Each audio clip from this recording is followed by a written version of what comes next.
What's up, guys? Coming to you, talk to you about Justice League Odyssey #2. So, I'm enjoying this series. The only one that I haven't cared for in this is Azrael, because I'm just like, I don't understand why he's in here. But the rest are awesome. These three characters are amazing. So, I'm just going to say, as far as the story goes, I don't really care. It's really weird. I mean, I'm enjoying the story. I find it interesting, but I'm like, it's really strange. So basically, they go to this ghost sector, which they released in Justice League No Justice, if I remember right. And they've released like all these other worlds. They haven't really explained why they're there. I think Brainiac captured them all. And now they've been released, and supposedly Cyborg, Starfire, and Azrael are all new gods in them. And so apparently, well, at the end of this one, spoiler, Starfire ends up kind of becoming super powerful. I think it's because she's being given some of the powers of the new god or whatever. I mean, she's already OP, I think. But, anyways, so I think that's just kind of weird. Doesn't really make any sense to me. Just kind of really out there. Honestly, so this is Williamson. If I'm not mistaken, he's the one that wrote The Flash. Or writes The Flash. So I can check real fast. He writes The Flash series, and that's not The Flash. And my favorite part about this writer is that he knows the characters well. Sorry, there goes my computer. Okay. I know it's A. Williamson that writes The Flash.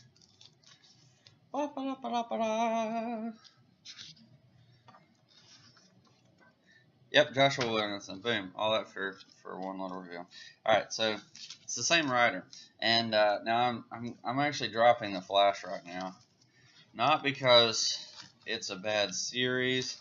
It's just they've gone on this long tangent with all the new forces. You've got the Strength Force and the Sage Force and the Still Force. And honestly, I couldn't care less. They're boring. I like the uniqueness of the Speed Force. I don't need other forces. That's just me. Anyways, but what I love about the writer is his character development. He really knows the characters of DC. I feel like he at least knows the Flash family, and he really knows these characters. So now I do feel like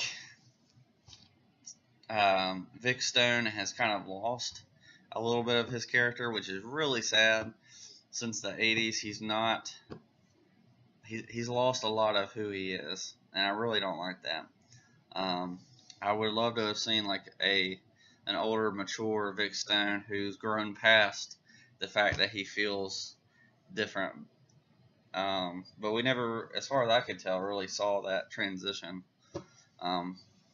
Through his teen years and young adulthood, he always struggled with, being visually different from everybody else, because he's a cyborg and kind of an outcast in society. And now he's just suddenly able to hang out with the Justice League for no good reason, and he's able to interact with everybody just fine and normal. And now he's super technical and has no personality and only focuses on the job. And I'm just like, that's never been Vic Stone in his life. Like, I don't know what's going on with his character, but he's better in this, I think. Marv Wolfman writes him pretty well over in Cyborg. I mean, he is the creator. So, although I haven't seen a few issues of him in a while, so I'm wondering if Cyborg got canceled. Honestly, this is a side tangent. I know I'm going down several rabbit holes to this. DC and Marvel do a terrible job at advertisement. Like, I never know what is and isn't canceled, unless somebody somewhere tells me. There should be like a list somewhere that says, "Oh, this just got canceled. Here's what we're replacing it with. This is what's coming out now." I mean, I do have those books, which is why I do those um, upcoming next or preview books. I'll go through those so that you know what's coming out. But who know? I never really know if they've canceled something. Like, there's no news outlet that I can find. If you know a news outlet that reports on these things, let me know, because I'm really interested in finding it so I can keep up. Anyway, so I really like Justice League Odyssey, not because the story I think is interesting. The story is really weird, but the characters are excellent. So he nails Jessica Cruz. I really love her character. He nails Starfire, and honestly, Starfire is the reason I'm reading this book. I love Starfire, and part of that stems from me loving Dick Grayson. They say, like, if you don't, like, if you have a couple and you love one but hate the other, like, you don't really love the other one. Because how can you love somebody and hate their spouse? But so I love Dick Grayson, so I love his future and rightful wife, Starfire. And I mean, I love the Titans in general. So when I saw that Cyborg and Starfire were going to be co-starring, I was like, I'm down. And and they're awesome. Cyborg goes toe to toe with Darkseid, but I feel like Darkseid is so much more powerful. I'm not sure that even this little bit, unless he was playing with him, that Cyborg would be able to handle him. He does say, in the past, I'd never have a shot at going mano-a-mano with you. You must be losing your touch. And then he gets thrown up into the air and smashed into the ground, which sounds about right, sounds about right. So, but one of my favorite parts about this is really with Starfire. Like, we find out about her planet, where she's worshipped, and she's just really sweet to one of the followers who loves her and worships her. And she's just real kind to him. And she let me see if I can't find a good picture. So here's her kind of taking care of him as he dies, and she's just a sweet character. I really love Starfire. And then she takes this little thing, she's kind of, you see her speaking in his language after she's learned it, and she says a prayer for him, a Tamaranian prayer. Says, it is an old Tamaranian prayer to Zal. I wish him a safe journey, and that his sacrifice would be remembered forever. And so then suddenly she takes this little, what's it called? This relic, and then it gives her superpowers. And by that I mean, like, her powers are now super extreme. She can't control them. She doesn't know what's going on. And so I think the title of the next one is Starfire, New God. So I'm curious what's going on. I'm excited. I really enjoy Starfire. I don't really understand why,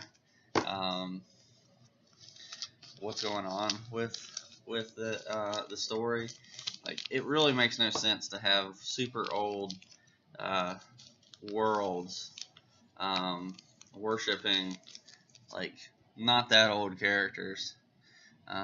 They haven't been around a while. Like, if Darkseid shows up and they've been worshiping him for a long time, well, he's been around for a long time. So, like, I can understand that.